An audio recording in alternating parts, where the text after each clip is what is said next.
Well, the Gillard government has hailed a deal with business leaders to slash into the myriad regulations affecting major new projects.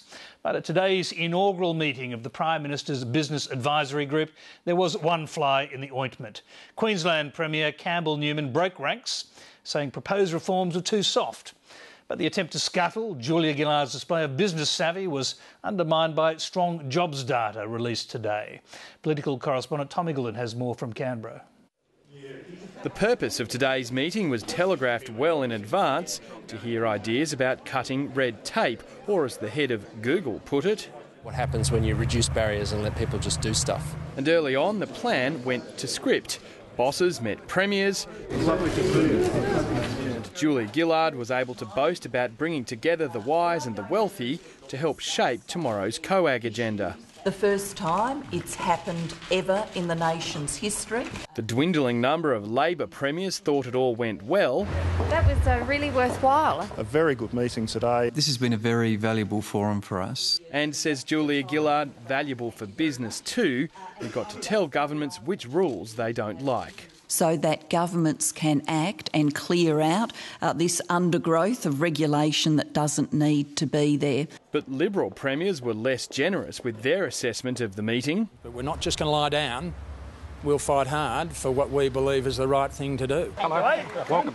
The new Premier on the COAG block, delighted to meet you all, took full advantage of his first appearance on the national stage, using a copy of the carbon tax legislation to mock the Prime Minister's red tape talkfest. That's how much regulation this Prime Minister and this government have brought in. And he says he's not going to be playing ball with a proposal to unify business regulations across state boundaries, preferring competition to cooperation. So that's what we're trying to do, and the current COAG agenda and the way it's been working positively discourages you from doing that. He took another swipe at the Prime Minister following news a mine in central Queensland closed amid industrial action. The Prime Minister and her cabinet need to take responsibility for creating an environment where we're seeing a breakout in industrial action. The Prime Minister says the industrial dispute at the mine was just one factor leading to the loss of around 1,000 jobs there.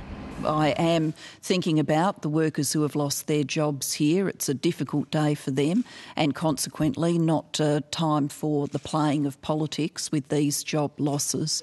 The Queensland Premier's attack on the Prime Minister's economic credentials was somewhat undercut by jobs figures out today, showing unemployment steady at 5.2% and 44,000 new jobs created last month. That means the Australian economy in the last month has created a third of the jobs created in the total US economy. But Mr Newman continued his attack, signalling he's against another proposal from today's meeting to streamline state and federal environmental protection regulations. It's a bit rich for the Prime Minister to suggest that the states have to work with her to reduce that green tape, when the federal government, coming over the top right now in Queensland on major resource and tourism projects, is causing huge delays and blocking the economic progress of Queensland. Others are also upset with the proposed changes. I think we need to strengthen environmental laws, though for different reasons. Commonwealth environmental laws further weakened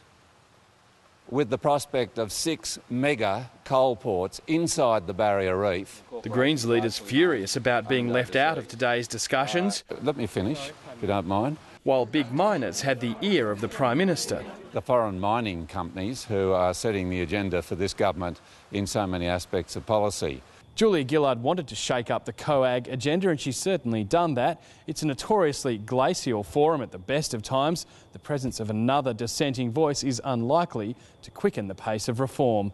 Tom Gillard, Late Line.